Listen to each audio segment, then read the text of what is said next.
Le vieux chêne à la ramure imposante était le seul œuvre de fraîcheur en cette brûlante journée de juillet. Aussi, Anna et Samuel avaient-ils installé leur chaise à son ombre bienfaisante. Elle cousait tandis qu'il faisait des croquis de David, le second fils d'Anna, d'autant plus choyé qu'il était né après ses deux espoirs déçus. Elle posa sa couture et parcourut du regard les longues pentes de Mulberry Hill, dépourvues des mûriers qui avaient été la fierté de l'espoir de River. C'est tellement triste, dit-elle. River était pourtant sûr de produire lui-même de la soie. Et maintenant? Après 5 ans de mariage, vous devriez savoir que mon frère n'est pas du genre à se laisser détourner de sa voie, que ce soit par Dieu ou par un caprice de la nature, répliqua Samuel. Son regard intense allait du visage angélique de l'enfant endormi à son carnet de croquis. Oui, je sais, mais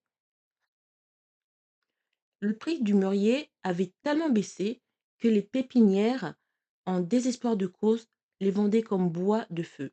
Et l'épidémie de niel avait dévasté le reste. Si bien que River avait été obligé d'abandonner ses rêves de fabriquer sa propre soie et concentrer ses efforts sur la production de fils à partir d'importations chinoises. Depuis son mariage, Anna avait découvert au moins deux traits de caractère de son époux. C'était un homme réaliste et inébranlable. 5 années. Beaucoup de choses avaient changé. Le hangar où il pratiquait l'élevage de vers à soie avec tant d'acharnement avait été démoli après être resté longtemps vide. L'année précédente, en 1844, Anna, malgré ses craintes, était parvenue à porter un deuxième enfant à terme, un fils. Elle s'efforçait de garder secret ses sentiments pour Samuel, mais craignait qu'il ne soit en train de tomber amoureux d'elle.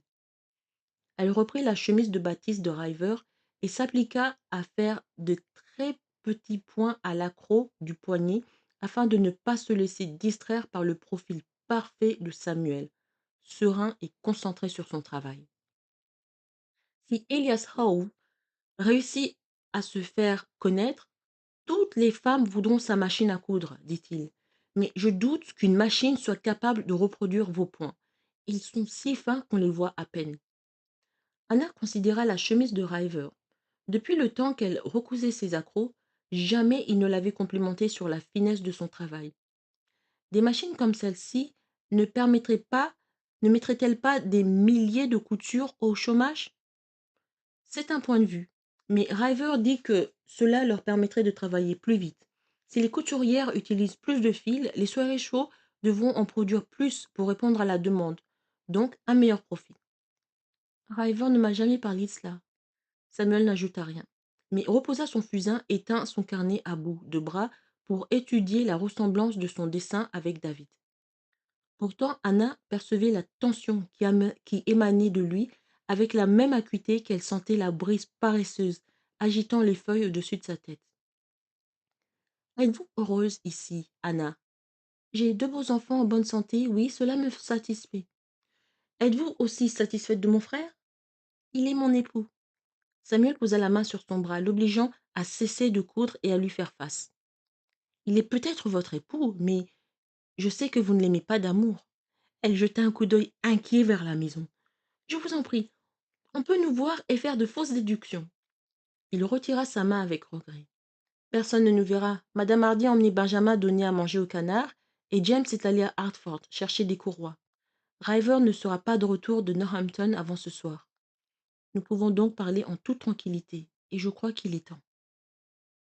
Appuyé au-dessus de sa chaise, ses longues jambes croisées devant lui, Samuel offrait une attitude détendue qui aurait trompé l'observateur le plus soupçonneux. Beau-frère et belle-sœur conversaient en toute innocence par un bel après-midi d'été. Troublée, Anna s'obligea à regarder ailleurs. Il serait peut-être préférable de ne pas parler du tout, de crainte de dire quelque chose que nous regretterions. Il le faut, insista Samuel, d'une voix très basse, comme pour ne pas réveiller l'enfant endormi. Je me suis tue trop longtemps. J'ai l'impression que je vais exploser. Samuel! Non! Vous devez m'entendre. Devant sa détermination, Anna l'écouta en silence. Quand mon frère vous a épousé, je vous ai accepté comme étant sa femme. Je vous ai accueilli dans la famille comme une sœur. Durant toutes ces années, j'ai observé vos efforts pour plaire à River et la façon dont il a répondu. Par de la courtoisie et rien de plus. Même les 2 fils que vous lui avez donnés ne vous ont pas gagné son cœur, n'est-ce pas? River aime Ben et Davy, je ne le conteste pas, mais aiment-ils leur mère?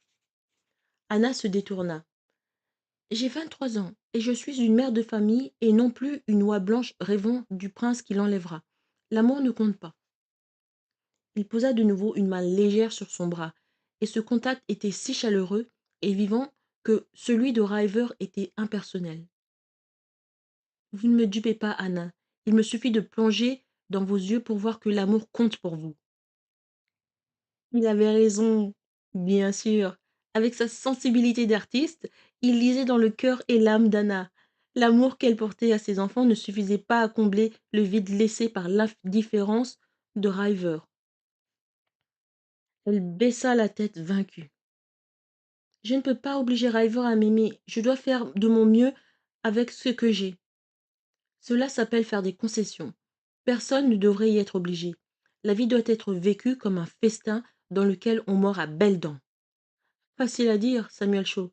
Vous êtes un homme, les femmes doivent faire des concessions. Elles n'ont pas le choix. Et que feriez-vous si vous l'aviez? Anna coupa son fil d'un coup de dent. Je suis une femme réaliste. Cela ne sert à rien de rêver éveillé. Anna, Anna, vous n'êtes pas aussi réaliste que vous le dites. En réalité, vous attendez toujours le prince charmant. Elle ne répondit rien. Il avait raison. Vous êtes réaliste, ajouta-t-il, parce que cela vous aide à surmonter l'indifférence de mon frère, à oublier qu'il n'était pas là quand Benjamin et David sont nés, ou quand vous avez perdu vos autres enfants. Vous croyez qu'en consacrant tout votre temps à élever vos fils et à entretenir votre maison, vous allez combler le vide de votre mariage. Mais c'est faux. Il posa son carnet, se leva et s'appuya contre l'arbre. Le soleil qui passait à travers le feuillage parsemé de pièces d'or, ses cheveux emmêlés. Il regarda au loin, les sourcils foncés. Je n'ai jamais su garder mes sentiments pour moi-même. Son regard revint à Anna, plein de défis. Je vous aime. Elle sentit son cœur s'affoler et serra les poings. Il ne faut pas dire cela, Samuel, il ne faut pas. Pourquoi pas? C'est la vérité? Mais je suis la femme de votre frère.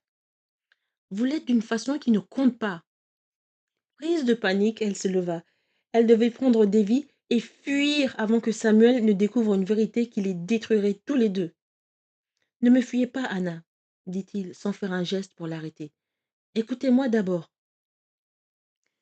Il avait l'air si bouleversé qu'elle retomba assise. Ce n'était pas mon intention de vous aimer. C'est arrivé doucement, avec le temps. Au début, j'ai voulu compenser la négligence de River à votre égard, en vous offrant mon amitié, rien de plus. Mais à mesure que j'ai appris à vous connaître, je me suis aperçu que je devenais amoureux de vous, contre mon gré. Désemparée, elle secoua la tête en répétant Oh Samuel, regardez-moi, Anna. Il ne bougeait pas, toujours pas, mais son intention était assez puissante pour la faire obéir. J'aurais gardé le silence si j'avais pensé que vous ne partagez pas mes sentiments. Dieu sait si la dernière chose que je souhaite est d'ouvrir une boîte de Pandore qui détruirait notre famille. Mais je sais que vous m'aimez, même si vous refusez de l'admettre. Elle le regarda droit dans les yeux et s'efforça de mentir pour leur sauvegarde à tous les deux. Je ne vous aime pas, Samuel. Vous vous faites des idées. Il eut un sourire ironique. Ne jouez pas les nobles dames, Anna. J'ai vu la façon dont vous m'observez, dont votre visage s'éclaire lorsque j'arrive. Elle rougit intensément puis s'alarma. Est-ce que les autres le remarquaient? Non, j'en doute. River est trop imbu de lui-même pour imaginer une seconde que son frère courait le risque de provoquer sa colère en convoitant sa femme. James ne jure que par ses machines. Quant à Madame Hardy, si elle soupçonne quelque chose, elle n'en dira rien. Notre secret est en sûreté, pour l'instant. Pour l'instant. Comme un animal traqué, Anna se leva et ses longues jupes balayèrent le berceau où dormait son enfant. Elle serrait ses mains l'une contre l'autre, s'efforçant de recouvrer son calme. Ne troublons pas l'eau qui dort, Samuel. Il y a des sujets dont il vaut mieux ne pas parler. Il fit un pas vers elle, et elle eut l'impression affolante qu'il allait la prendre dans ses bras. Mais il s'arrêta juste à temps. Vous avez raison. Elle respira. Samuel ajouta. Savez-vous que ce matin, j'envisageais de vous demander de fuir avec moi en Europe? Elle écarquilla les yeux. Nous pourrions vivre agréablement de mon travail, mais j'ai vite conclu que je ne pouvais pas exiger un tel choix de vous. Je sais que jamais vous n'abandonneriez vos enfants pour suivre un homme, surtout dans le péché. Même si j'étais capable d'abandonner mes fils, c'est vous qui ne trahirez pas votre frère. Vous avez trop d'honneur. Le visage de Samuel s'assombrit. N'en soyez pas si sûr. À ce moment, Davy ouvrit les yeux bleus, tous ensommeillés, parvint à s'asseoir et tendit ses bras potelés à sa mère, comme s'il l'implorait de le choisir, lui. Mais il n'était pas question de choix, et Anna le savait bien. Elle s'agenouilla et prit David dans ses bras, l'étreignit en respirant son odeur chaude de bébé. Je suis là, mon petit. Je suis là, maman est là. Elle serait toujours là. Dans le lointain, une petite voix aiguë appela. Maman, c'est Samuel. Ben courait vers eux à travers le pré, suivi de loin par madame Hardy. Grand pour ses 4 ans, il ressemblait plus au père d'Anna qu'au show, avec ses cheveux dorés et son sourire conquérant. Je voulais qu'il soit à moi, songea Anna, mais il a eu le même caractère que River, curieux et hardi. Davy, lui, est de mon côté, doux et sensible. Ben disait. Le vieux Colvert voulait me passer la main, mais je lui ai échappé. A-t-il cacté et couru après toi demanda Samuel en le soulevant de terre. Oui, mais j'ai couru plus vite. Madame Hardy les rejoignit essoufflée. Ce petit loupio va bien trop vite pour mes vieilles jambes. Ben se mit à rire et Samuel le reposa. Moi aussi, je courais loin devant madame Hardy quand j'avais ton âge. Anna jeta un regard sévère vers son fils. C'est très mal de ta part, Benjamin. Tu ne dois pas aller plus vite que madame Hardy. Bien, maman. Mais, à la façon dont les yeux brillaient, l'enfant pouvait montrer que il était comme son père, défiant. Est-ce que tu as dessiné, oncle Samuel? Davy endormi, répondit Samuel, en lui tendant le croquis. On entendit un lent claquement de sabots et le grincement des roues d'une charrette sur le chemin, et tous se retournèrent vers l'entrée de la maison. Le colporteur, s'écria Ben, tout excité en tirant sur la jupe d'Anna. Peut-on aller voir ce qu'il a aujourd'hui, maman? Elle sourit. Elle attendait les visites mensuelles du colporteur avec autant d'impatience que Ben. Allons-y. Cette fois-ci, fouiller dans les collections de pots, de casseroles, d'aiguilles et de rubans ne chassait sans doute pas de son esprit les déclarations passionnées de Samuel.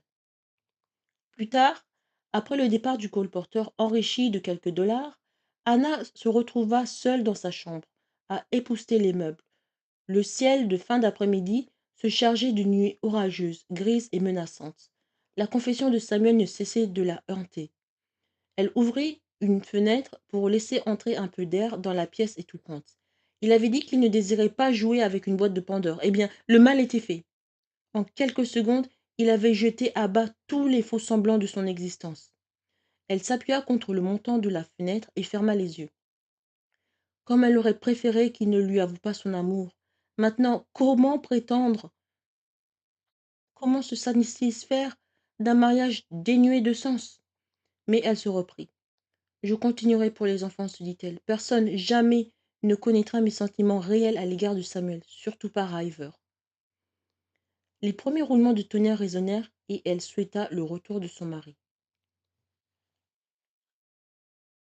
Quand le train de la nouvelle ligne reliant Springfield, Massachusetts à Hartford entra en gare 1 heure plus tard, River ne prit pas la diligence pour Coldwater, mais se rendit chez Cecilia, impatient de lui parler de son voyage à Northampton. Il venait d'y passer quelques jours à apprendre les techniques complexes de la teinture de la soie. Il sut dès son entrée dans le vestibule que quelque chose n'allait pas. Pourquoi Cecilia ne se jetait-elle pas dans ses bras avec son sourire de bienvenue? Il posa sa valise et ôta son chapeau. Que se passe-t-il? Elle était très pâle, les joues rouges et gonflées, l'air abattu. Il fit un pas vers elle pour la prendre contre lui, mais elle recula. Cecilia, pourquoi as-tu pleuré? Elle tamponna avec un mouchoir ses yeux pleins de larmes en reniflant. Entre, River, j'ai quelque chose à te dire. Il la suivit dans le salon où elle prit place près de la cheminée. Pour quelle raison me traites-tu comme un lépreux? Tu étais pourtant ravi de me voir il y a 2 semaines. Je dirais même en extase. Il pensait à la façon presque sauvage, bouleversante dont ils avaient eu des rapports intimes. Elle eut un frisson qui fit trembler ses boucles châtaignes. Amos Turtle a demandé ma main et j'ai dit oui. Il la regarda incrédule. J'ai mal entendu, qu'as-tu dit? Cecilia redressa les épaules comme un brave soldat avant la bataille. J'ai dit que j'allais épouser Amos Turtle. Le fils du banquier? Mais ce n'est qu'un gamin, tu plaisantes? Il fit un pas vers elle en souriant, prêt à la prendre dans ses bras. Mais les yeux bruns de Cecilia se firent plus durs. Absolument pas. Amos a demandé ma main et j'ai accepté. Cecilia, tu ne peux pas faire ça. Nous nous aimons. Elle se détourna irritée dans un froissement de taffetas. J'ai 27 ans, River. Je ne suis plus si jeune. Je dois penser à mon avenir. Je ne peux pas vivre indéfiniment des ressources que m'ont laissées mon père et mon mari. Les Turtle sont riches et respectés à Hartford. Où l'as-tu rencontré? Son père était un ami de mon mari. Et bien qu'Amos ait 2 ans de moins que moi, ses parents approuvent notre union. River serra les dents. Es-tu sa maîtresse? Dès que j'ai le dos tourné, Cecilia rougit violemment. Bien sûr que non. Il croit que je suis une veuve respectable. Mais tu es respectable, Cecilia. J'aimerais tant que tu ne l'épouses pas. Comment oses-tu me demander un tel sacrifice? Tu es mariée toi-même et tu as des enfants. Pourquoi me refuser une chance de bonheur? Parce que ton seul bonheur, c'est moi. Tu m'as souvent dit que mon amour te suffisait. Plus maintenant. Je veux un mari et des enfants. Est-ce que tu quitterais ta femme pour moi? Est-ce que tu laisseras le père? Est-ce que tu laisseras tes enfants? C'est impossible. Ah oui, bien sûr, à cause de tes soieries. Tu sais à quel point la manufacture est importante pour moi, non? Cécilia reprit. Eh bien, j'ai décidé de ne plus me contenter de la seconde place. River dit. Je ne peux pas quitter Anna. Les yeux de Cécilia s'emplirent de larmes. Alors il n'y a rien à ajouter, sinon adieu. Le cœur brisé, River s'approcha et lui prit la main avant qu'elle ne pût l'empêcher. Est-ce vraiment ce que tu désires, épouser quelqu'un d'autre et ne plus jamais me revoir? À la fois déterminée et déchirée, Cécilia dit dans un soupir. Non, je ne veux pas te perdre, River. Je t'aime, mais je vais épouser Amos Tuttle. Mais tu ne l'aimes pas? Tu as bien épousé ta femme sans l'aimer. Pourquoi ne ferais-je pas de la même chose? River la saisit aux épaules. Ne fais pas ça, Cécilia, je t'en supplie, pour notre salut à tous les deux. Elle demeura inflexible. Adieu, River. Si seulement il parvenait à l'entraîner dans sa chambre, mais elle devina son intention et s'éloigna de lui. N'essaie pas de me séduire, Rivershaw. Piqué au vif, il la contempla une dernière fois, longuement, puis fit demi-tour et se dirigea vers la porte. Avant de sortir, il lui jeta. Puisque c'est ainsi, eh bien, marie-toi. Et il s'en alla sans regarder derrière lui. Puis, il perçut quelques sanglots.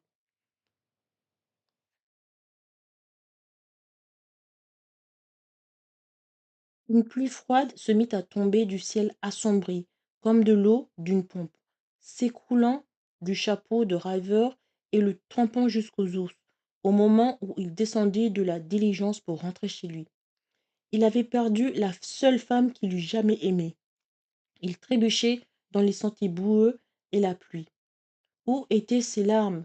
Lui brouillaient la vue. Il souffrait comme si son âme écorchée vive exposait ses plaies ouvertes. Il aurait voulu s'engloutir dans la boue et ne jamais se relever. À travers le mur de pluie, il distingua les lumières réconfortantes de la maison de Anna. Debout, sur le seuil, tenant une lampe qui éclairait son visage, Anna l'inquiétait. Et elle l'attendait. Dépêchez-vous, vous allez attraper la mort, cria-t-elle. Mais il ne pressait pas le pas. Mourir était préférable à sa douleur. Elle lui jeta un regard inquisiteur. Bonjour, Ivor. Avez-vous fait bon voyage? Enfin, à l'abri du porche, il ôta son chapeau dégoulinant. Excellent, dit-il. À sa propre surprise, il l'embrassa sur la bouche avec force, avide de la sensation des lèvres douces d'une femme contre la sienne. Stupéfaite, Anna recula et dissimula sa confusion, en se détournant pour ouvrir. Vous êtes trempé, je vais réchauffer le dîner pendant que vous changez. James et Samuel sont impatients d'avoir des nouvelles de votre séjour. Ils attendront, répliqua-t-il en la suivant dans la maison. Il salua ses frères, assis près de la cheminée. Je vous raconterai tout plus tard, je suis exténué. Je vais directement au lit. Mais James se leva très excité. Il faut adjoindre au métier à tisser des courroies de transmission. Driver, il y aura moins de casse et... Stop, dit Driver, en levant la main. Tu me parleras des Jewels et de leur invention demain. Je vais me coucher. Il se tourna vers Ada. Voudrez-vous me donner des vêtements secs? C'était un bon prétexte pour monter avec elle. Il la suivit au premier étage. Les enfants sont couchés, dit-elle. Ben voulait vous attendre, mais je lui ai dit que vous seriez là très tard. Raven ne pouvait détacher ses yeux du balancement des hanches de Anna devant lui. Je les verrai demain. Dans leur chambre, elle posa sa lampe et dit en se rendant près de la commode. Vous tremblez. Raver ferma la porte à clé. Venez me réchauffer, Anna. Elle hésita, déconcertée. C'était la première fois qu'il lui parlait ainsi. Et pour rendre les choses encore plus claires, il enleva sa veste, déboutonna sa chemise, puis sourit en la voyant rabattre les draps. Quand elle s'apprêta à souffler la lampe, il dit ce soir, ne l'éteignez pas. Il sentit son pouls s'accélérer en la voyant rougir. Elle lui tourna le dos et se déshabilla, ôtant l'une après l'autre les nombreuses pièces de lingerie féminine pour élever les courbes gracieuses de son corps. Ses hanches avaient perdu leur étroitesse d'adolescente depuis ses nombreuses maternités. Il pressa son corps nu contre le sien, les mains à sa taille enfouie, le visage de son cou, là où émanait son doux parfum épicé sous l'oreille. Il ressentit son tressaillement involontaire qu'il soupçonna être plus de répugnance que de désir.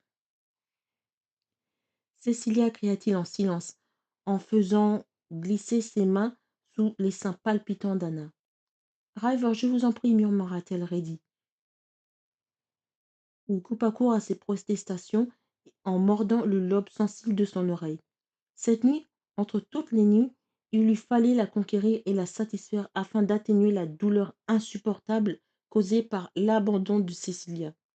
Anna se coucha comme il le demandait, obéissante, résignée, les draps tirés jusqu'au menton, les yeux au plafond. Elle se planta au pied du lit, les mains sur les hanches. Anna, regardez-moi. Elle ferma les yeux et secoua la tête. Je ne comprends pas pourquoi vous ne voulez pas me regarder. Suis-je laid au point de vous pétrifier?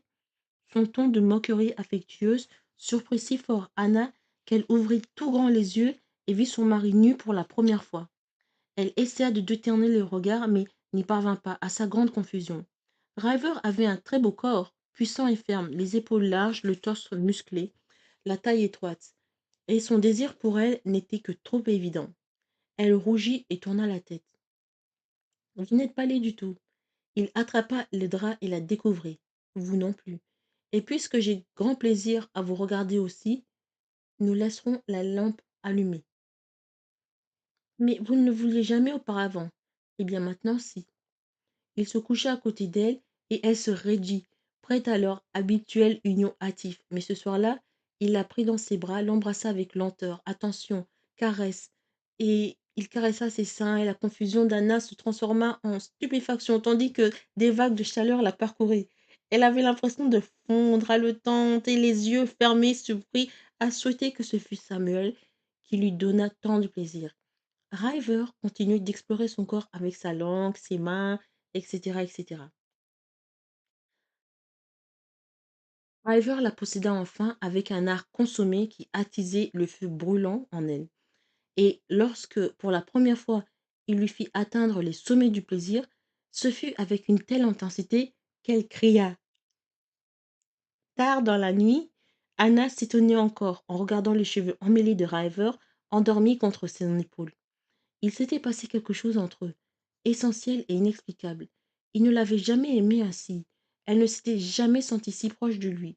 Elle se souvenait de chaque caresse choquante et délicieuse de son corps avide d'y répondre. Elle ignorait jusqu'alors que les devoirs conjugaux puissent receler des côtés aussi secrets, dangereux, exaltants. Ses doigts couraient sur les bras musclés de River en un geste absent. Elle avait découvert le plaisir et voulait le connaître encore et encore. Dommage que ce ne puisse être avec Samuel. En bas, Samuel regardait par la fenêtre, et ses pensées étaient aussi sombres et versatiles que le ciel nocturne. Il pleut toujours, dit-il à James, qui dessinait un grand trait quelques machines sur une feuille de papier. Qu'est-ce qui retient River? Son dîner va refroidir, dit James. Il couche avec elle, pensa Samuel. Il se moque pas mal de son dîner, puisqu'il est au lit avec elle.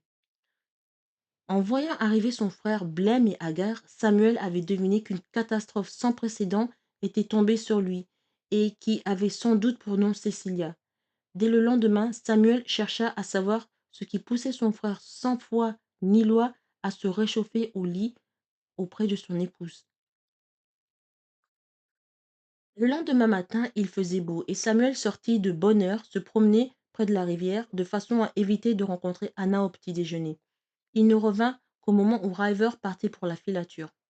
Samuel le rejoignit. Il est arrivé quelque chose entre Cecilia et toi hier. Les yeux de River s'assombrirent. Elle a rompu. Elle va épouser Amos Tuttle. Le fils du banquier? C'est un bon parti. River eut un grognement sans ralentir le pas, obligeant Samuel ébahi à le rattraper. J'espère que tu ne lui en veux pas. Tu es marié toi-même. Elle n'a pas d'avenir avec toi. River s'arrêta, la tête baissée comme un taureau prêt à charger. Je l'aime. Comment peut-elle me faire une chose pareille? Si tu n'étais pas si malheureux, je dirais que c'est bien fait pour toi. Elle prétendait qu'elle m'aimait, qu'elle comprenait pourquoi j'avais dû épouser Anna. Elle sait que j'aurais toujours pris soin d'elle. Et que fait-elle? Elle me quitte pour un blanc-bec qui n'est pas sorti de l'ombre de son père. River, tu es peut-être doué en affaires, mais tu ne connais rien aux femmes. Ah, vraiment? Eh bien, mon petit frère, c'est intelligent. Je sais que les femmes désirent être aimées et protégées. Et c'est ce que je faisais. La plupart aspirent à un mariage respectable et à avoir des enfants qui ne porteront pas les stigmas de la bâtardise. Les épaules de River s'affaissèrent. Tu as raison. Je ne pouvais pas exiger de Cecilia qu'elle reste à jamais ma maîtresse. C'est fort magnanime de ta part de le reconnaître. Et Anna? Je vais m'efforcer d'être un meilleur mari pour elle. Elle ne remplacera jamais Cecilia, mais je vais essayer de l'aimer. Cet imbécile parle de l'aimer comme d'une corvée, pensa Samuel. River eut un grand sourire et donna une tape dans le dos de son frère. J'ai bien commencé hier soir. Samuel s'obligea à sourire. Espèce de gredin. Allez, j'ai assez perdu de temps à bavarder. J'ai mieux à faire. Samuel le regarda se diriger à grands pas vers la filature, puis revint à la maison. Il trouva Anna seule, souriante et détendue, qui débarrassait la table du petit déjeuner. Il l'observa sans être vu, s'aperçut de la satisfaction que reflétait son visage pour la première fois. Elle leva la tête vers lui. Samuel, je vous ai pas entendu arriver. Sommes-nous seuls? Oui, madame Hardy est à l'étage avec les garçons et James est allé à la grange. Elle frotta ses mains à son tablier d'un geste nerveux. Samuel, à propos de notre conversation d'hier, il leva la main pour la faire taire. Même si j'en pensais chaque mot, il est mieux de tout oublier. Elle hocha la tête. Je ne sais pas pourquoi, mais River a changé. Sa maîtresse l'a envoyé balader, songea Samuel. Mais il répliqua. Il a peut-être enfin compris quelle chance il a de vous avoir pour compagne. Elle rougit timidement. Peut-être. J'en suis heureux pour vous, Anna. Il détestait mentir, mais n'avait pas le choix. Tout va aller mieux maintenant, j'en suis sûre. Ses yeux brillaient d'optimisme. Ses doutes étaient balayés. Samuel avait de la peine à la voir si confiante, si sûre d'elle. Il connaissait son frère. Sa fidélité ne durait pas. Anna finit de façonner les miches de pain, les laisser reposer afin que la pâte monte, et essuya la farine de ses mains. Elle ôta son tablier et sortit à la recherche de son mari pour lui faire part de ses plans. Elle le trouva dans la cour de la filature en train de décharger des caisses de coton qui avaient été envoyées en clipper de Chine à New York, puis par la route jusqu'à Coldwater. Anna le regarda travailler, les manches de sa chemise roulées sur ses avant-bras, les sourcils froncés en sueur. Elle se rappela la nuit précédente et la force de ses bras autour d'elle. Il sauta de la remorque, prit son couteau et ouvrit l'un des sacs estampillés des étranges signes noirs de l'écriture chinoise. River plongea les mains dans les cocons et le mot qu'il rugit fit frémir tous les assistants. Brisés, ces salauds nous ont encore trompés. Rouge de colère, il jura de nouveau en brandissant les cocons pour que tout le monde pût voir. Ouvrez le reste et voyez combien d'autres sont abîmés. En remarquant Anna, sa colère s'évanouit et il sourit. Il la rejoignit. Je suis désolé de vous déranger, murmura-t-elle. Il eut un regard dégoûté vers les sacs. C'est une interruption bienvenue. Il ne m'avait jamais dit cela, pensa Anna. Y a-t-il quelque chose à faire contre ce vol demanda-t-elle. À moins d'aller en Chine, surveiller moi-même la sélection des cocons, je ne peux rien faire, sinon me plaindre à l'intermédiaire et en trouver un autre. Mais ils nous volent, ce n'est pas juste. Son indignation la surprit, et il posa une main apaisante sur son bras. Je suis aussi furieux que vous, Anna, mais c'est le prix à payer quand on fait des affaires avec les Chinois. Puisque je ne peux pas fournir ma propre soie, je dois l'importer. Toutefois, je suppose que vous n'êtes pas venu me parler de ça. Je J'aurais aimé avoir votre permission d'acheter quelques livres afin de faire de la lecture aux femmes qui travaillent dans la salle des écheveaux. Son expression s'assombrit. Je ne veux pas encourager la paresse, mais le travail, Anna. Lire n'encourage pas la paresse. Elles travailleront plus vite et cultiveront leur esprit. Je pensais qu'elles pourraient lire à haute voix, à tour de rôle, et emporter les livres chez elles le soir. Quel est votre but? Elle détourna le regard timide. La filature compte tant pour vous. Je voudrais vous aider. Mais c'est en prenant soin de la maisonnée et de nos enfants que vous nous aidez. Et je continuerai, soyez-en sûrs, mais les soieries sont une affaire de famille après tout, et j'aimerais faire quelque chose à mon tour. Le voyant hésiter, elle ajouta. Je sais que diriger la filature est le travail des hommes, mais je pourrais au moins veiller au bien-être des ouvrières, comme je le fais pour nos enfants. C'est d'accord. Vous pouvez acheter quelques livres pour les femmes qui s'occupent des écheveaux. Je vous donne carte blanche pour 3 mois. Mais si le rendement chute, plus de lecture. Bien, merci, River. Elle se haussa sur la pointe des pieds et posa un baiser sur sa joue, ravie de voir l'effet que cela produisit sur lui. Les feuilles des arbres se teintèrent de rouge, de jaune et d'orange. En cette fraîche soirée d'octobre, Anna allait connaître le sort réservé à ses séances de lecture avec les ouvrières de la filature. Elle posa un baiser sur le crâne buveteux de David, afin de le coucher. Bientôt, toi et Ben aurez un petit frère ou une petite sœur. Sylvie s'endormit et elle descendit annoncer la nouvelle à River. Il lisait le journal dans le salon. Il se redressa brusquement, le visage déformé de douleur et de colère, jeta le journal à terre et fut en 3 pas près de la fenêtre, où il resta à grommeler en se passant la main dans les cheveux. River, que se passe-t-il? Avez-vous lu quelque chose de grave? L'air lugubre, il lutta pour retrouver son sang-froid. Non, Anna, tout va bien. Je viens de recevoir une autre cargaison de coton abîmé, c'est tout. River, j'ai quelque chose à vous dire. Moi aussi. Les ouvrières peuvent continuer à lire, puisque le rendement a augmenté ces 3 derniers mois. Je ne vois pas de raison d'arrêter. Anna mit le bras autour du cou de River et l'étreignit. C'est merveilleux. Mais elle le lâcha en le sentant se raidir dans ses bras. Pour cacher son désarroi, elle dit. J'ai une autre nouvelle, je vais avoir un enfant. Il demeura silencieux un moment, puis posa un baiser sur ses lèvres. Ainsi, je vais être père de nouveau. Merci, Anna. Mais il ne témoigna pas de la même joie que les autres fois. Mortifiée, elle recula d'un pas. Si vous n'êtes pas heureux, qu'est-il? Oh si, bien sûr. J'ai seulement eu une journée très difficile, à présent. Excusez-moi, j'ai un travail à finir à la filature. Anna le regarda s'éloigner, les yeux pleins de larmes. Elle ne s'attendait pas à le trouver si réservé, si froid, et une mauvaise livraison de cocon ne pouvait en être la cause. Toute la soirée, il avait été de bonne humeur. Elle ramassa le journal de Hartford, qui gisait froissé là où River l'avait jeté, et parcourut les titres. Une chaudière a explosé.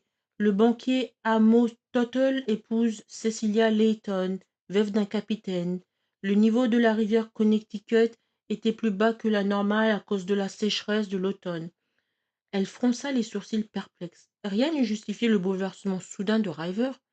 Elle plia le journal avec soin et posa la main sur son ventre. Ne t'en fais pas, mon tout petit. Il t'acceptera le moment venu.